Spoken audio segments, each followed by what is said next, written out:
Yan, good morning po sa ating lahat. Para po sa araw na ito, since wala pa po si KD, ako na lang po muna ang preside sa ating devotional ngayong umaga. Ang ating program po ay simulan ng ating opening song and opening prayer na kung if I may request anyone to volunteer for opening prayer po sa mga kasama natin ngayon sa Zoom. And sama-sama po tayo mag-aral ng ating thank you po Sister Trisha. Sama-sama po tayong mag-aral ng ating devotional this morning. And sana po tayong lahat ay mabless ng message na ating mapapakinggan. And then we will have our closing song and closing prayer na I would also like to request ah,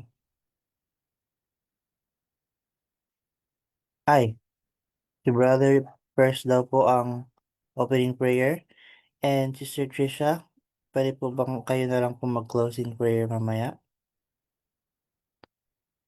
So, thank you po. So, yun po ang ating program for this morning. And once again, good morning po sa ating lahat and may God bless us all. Ngayon po, tayo ay dumako na sa ating opening song and opening prayer.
Tayo po'y manalangin. Mapagpala ng Diyos sa niyo po ng kalangitan. Tayo po salamat sa umagang ito. Sa inyo pong paggabay sa amin, sa aming pagdulog. At ngayon, kami po ay nagtitipon. Nawa po. Kayo po ang manguna sa programang ito. Inyo pong tulungan ang inyong gagamitin na magsasalita ng mga katotohanan ang kanya pong masabi sa amin ng mga puro totohanan at wala namang siyang masabi ng mga kanyang sariling mga opinyon. Tulungan nawa kami na buong lubusan na maintindihan ang lahat po ng aral na ito at amin din pong may sa kabuhayan. At inyo po kaming linisin, patawarin kung saan naman po kami nasumbungan ng mga pagkukulang at pagkakasala. Ang lahat na ito ay aming hinihiling at sa dalangin sa matamis na pangalan ng Panginoong Yesus. Amen.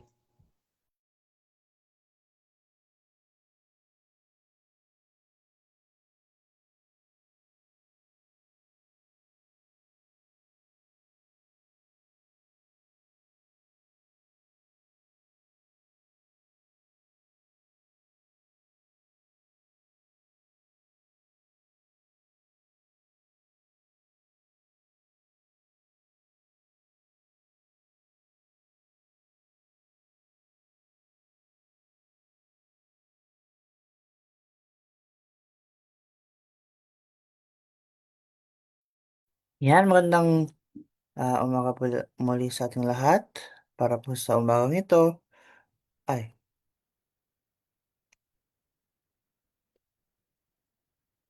wala pa lang nalagay si Sister Katie.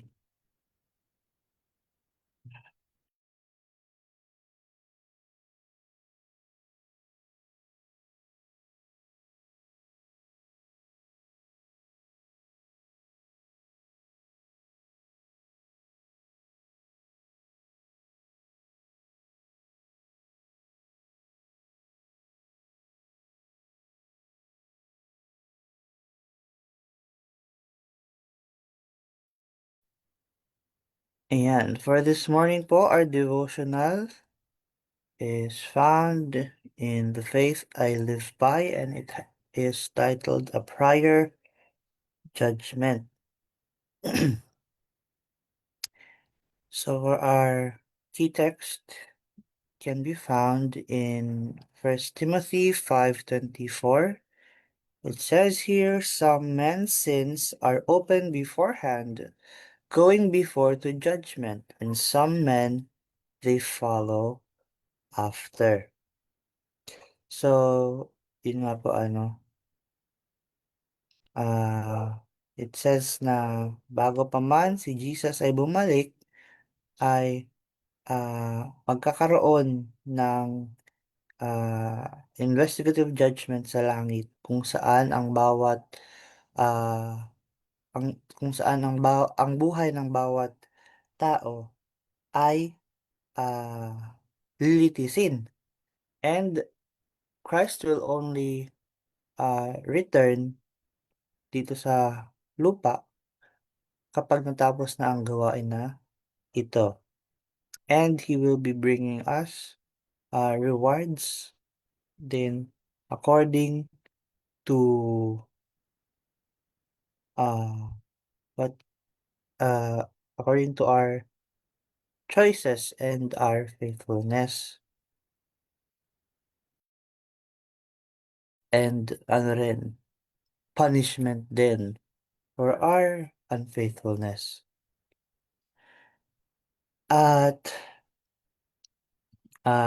for the first paragraph, sinasabi po dito, the work of the investigative judgment and the blotting out of sins is to be accomplished before the second advent of the Lord.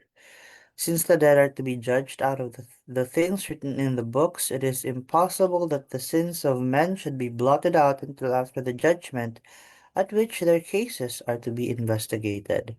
When the investigative judgment closes, Christ will come and his reward will be with him to every man as his work shall be. Yun nga po ayun ang masabi natin kanina, darating si Kristo dito para ah, bigyan tayo ng karampatang ah, judgment.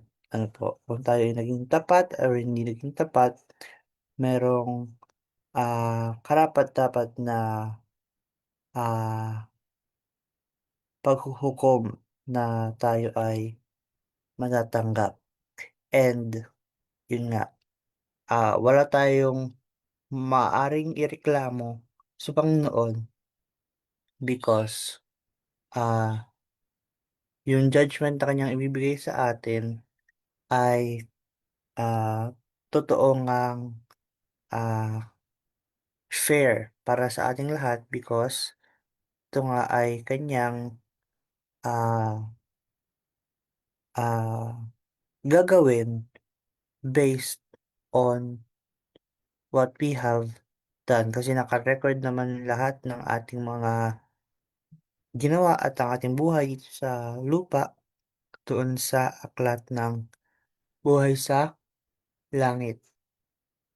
So doon naka-base ang lahat ng judgment ng Panginoon kung ang ating mga kasalanan ay tatanggalin or mananatili ay we can be sure that it is ano just and it is fair.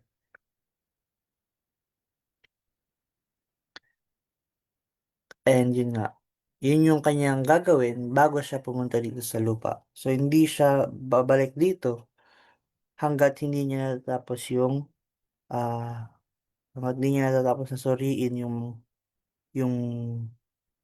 ating mga kahihinatnan. Ano po. All are to be judged according to the things written in the books and to be rewarded as their works have been. The judgment does not take place at death. So, yun nga po hindi to basta-basta bigla-bigla lang nang nangyayari. Dahil maingat na ginagawa ito ng Panginoon and ano, hindi ito nangyayari sa ating pagkamatay. Kasi haba nga sa ngayon, hindi pa tayo na-examine ng Panginoon at hindi pa tayo nakakatanggap ng judgment, buhay man o patay. Ano po, it is not yet the time for it. Kaya wala pang makakapagsabi na ay yung mga patay ay nasa either langit na or nasa impyerno pa or impyerno na gaya ng mga tinuturo ng Catholics, 'di ba? Or nasa purgatorio dahil wala pa namang ah, nahatulan ng judgment. Ano po? Merong piling mga individuals lang, yung may mga nagkakasala laban sa Holy Spirit na meron ng set judgment pero bilang lang ang mga tao na yun.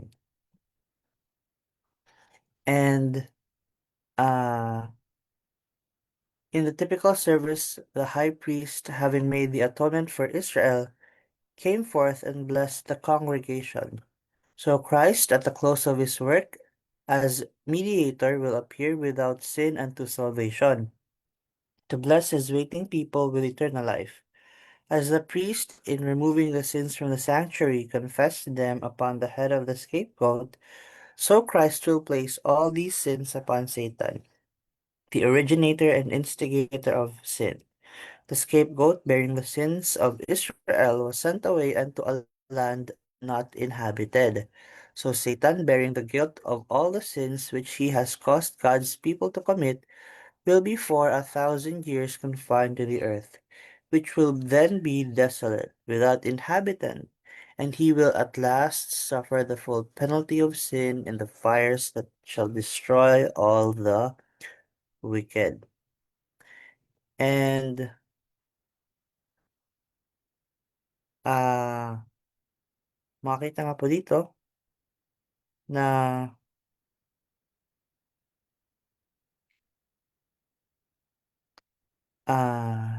yun nga,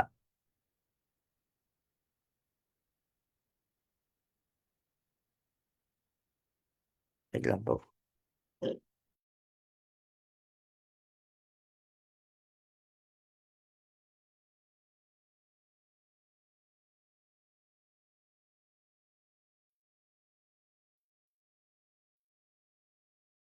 Ayun nga po yung,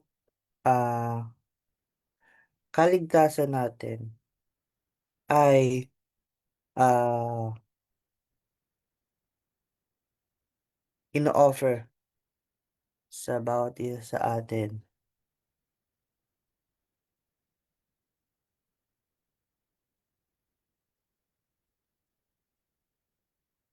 And yung Day of Atonement nga ay yung Day of Atonement ay ano na, ah, fino-foreshadow na ay ng ano, gawain ni Kristo dito sa lupa, ano po.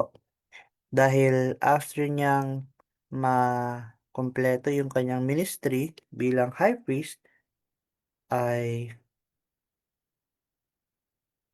ah, tayo ay kanyang pagpapalain ng kanyang, ano, kung tayo nga ay magiging faithful sa kanya at tayo kanyang bibigyan ng eternal life. Habang si Satan naman, yung pinagmulan ng kasalanan, ay siya ang ang ano, papasan sa lahat ng responsibilidad dahil sa kasamaan na kanyang nilikha and makukuha niya yung kanyang final na punishment. Alam naman po natin, di ba, na yun nga, once na dumating ang Panginoon dito sa lupa sa kanyang pagbabalik, kanyang kukunin yung mga banal at, yung mga masama ay, ah, mamamatay ulit sa kanyang pagdating at ang maiiwan lang dito sa lupa,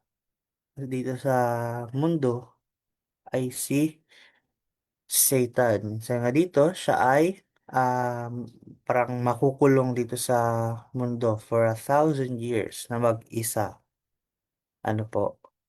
And dito niya ma-experience yung full penalty ay hindi pa pala dito. Pero, after pa niya ma-experience yung full penalty ng, kanyang mga kasalanan. Dahil yun nga, siya ay ano, masusunog na rin kasama ng mga makasalanan once na, ah, muli silang buhayin para sa kanilang after sila ay ano, kasi yung judgment na gagawin ng Panginoon ay para lang sa kung sino yung, para lang ma-determine kung sino yung, mga faithful at maliligtas at kanyang isasama muli sa langit. Pero after nun ay may isa pa ulit na judgment na mangyayari at doon na made-determine kung, ah, yung punishment talaga ng mga makasalanan, ano po, kung gaano na sila, kung gaano na kalala yung punishment na kanilang receive ay, ah, after pa lang din siya gagawin habang yun nga si Satan ay nakakulong dito sa lupa for 1,000 years and sa mga yung mga righteous na tutulong sa Panginoon, ano po.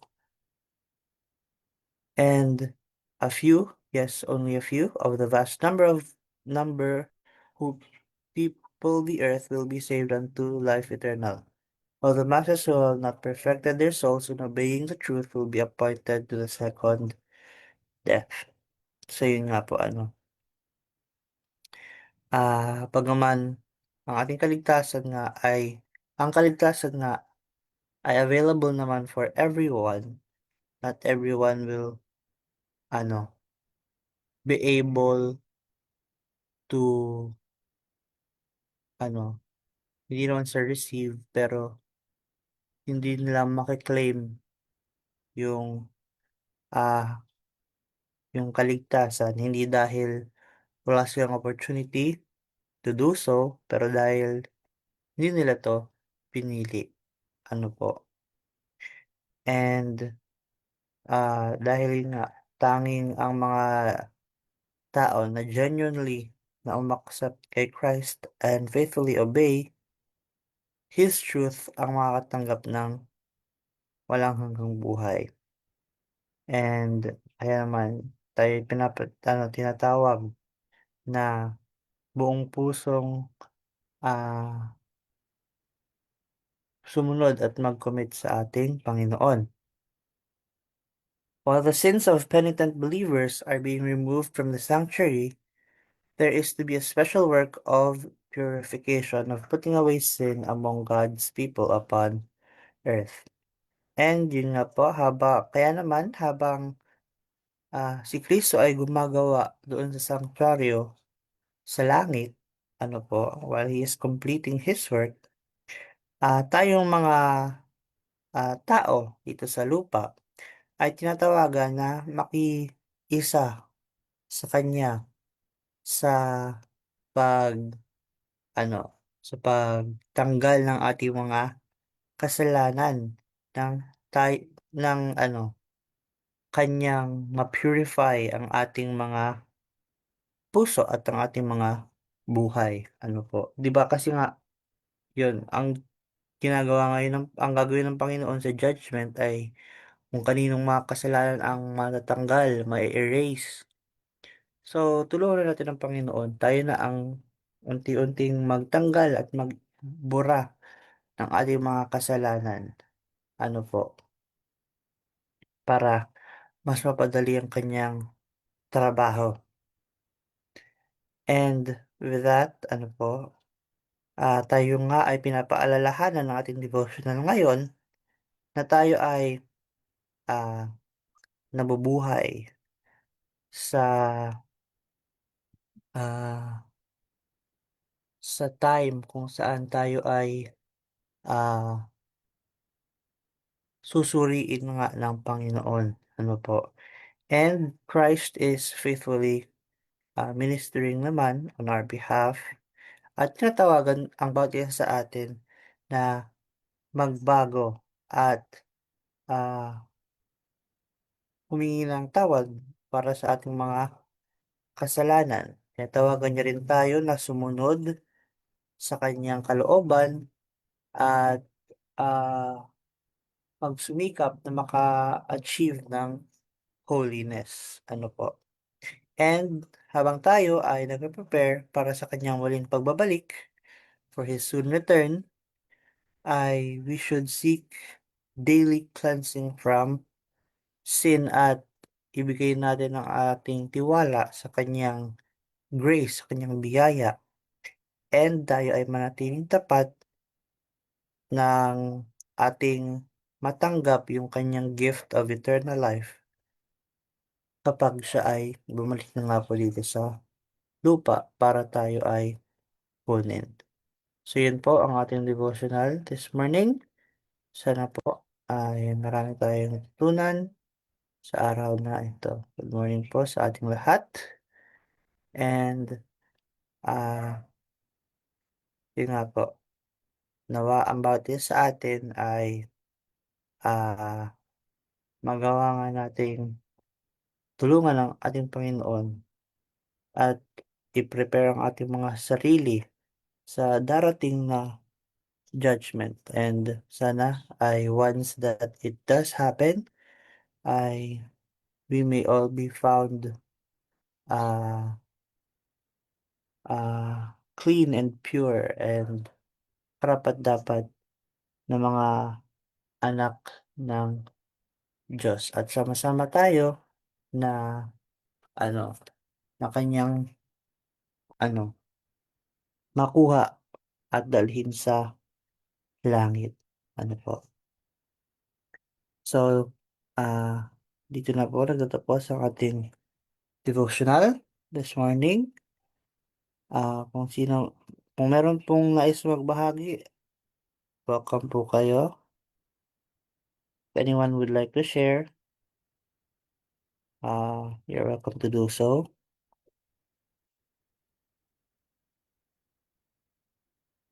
Pero kung wala na po, tayo po'y dumako na sa ating closing song and closing prayer ni Sister Trisha.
Let us pray. Ama naming banal na ang pangalan niyo po ay nasa katasan ng langit. Maraming salamat po sa inyo po pagpapala sa amin sa umaga po ito, sa araw po na ito, at ganun din po sa mensahe na aming napakinggan. May you please help us, Father, na ang inyong mga salita ay matanim sa aming puso't isipan upang di po namin ito makalimutan at tulungan kami na maging vigilant and sober sa upang kami po ay araw-araw na overcome po ng mga temptation. Help us, Father, and give us, Father, na strength and tulong upang hindi po kami mag-succumb sa mga temptations. And thank you so much, Father, sa inyo pong pakikinig at patawad din po, Ama, sa mga pagkulang pagkasala. Samahan po kami sa buong maghapon at kayo po nawa ang mag-glorify sa aming mga ginagawa. At this we humbly pray through Christ our loving Lord and Savior. Amen. Yan, maraming salamat po muli sa lahat ng mga kasama natin ngayon dito sa Zoom at sa mga nag-participate po sa ating devotional ngayon. Ah, Sana po marami po tayong natutunan at napagpala po tayo ng mensahe natin napakinggan. Pero sa ngayon po, dito na po nagtatapos ang ating program for this morning. Nawa po ay may sa puso't may sa buhay natin ng mga napakinggan natin na lesson. With that, thank you po muli for joining us and sana po ay patuloy tayong magkita dito sa ating mga online programs. Like mamaya po for our evening devotional at 6 p.m. Good morning po muli and may God bless us all.